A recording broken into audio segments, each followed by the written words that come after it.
kur do të përdorim es si përemër dhe es si subjekt, pra si kryefjalë. Emrat që marrin nyjen das mund t'i zëvendësojmë me përemrin es, si për shembull das Haus, das Buch, das Auto, das Wetter. Ich habe ein Buch, ich hole es.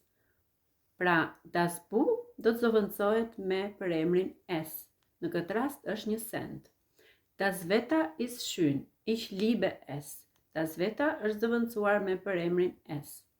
Es als subjekt si kryefjalë përdoret kryesisht për të treguar kohën në formë kohore dhe si mot, si kohë, si është moti, dhe për shprehje të ndryshme jo personale. Për shembull, es ist 11 Uhr, është ora 11. Es regnet, po bie shi. Es wird dunkel, do të bëhet natë, errësirë. Es ist schön dich zu sehen, është bukur të të shoh ty.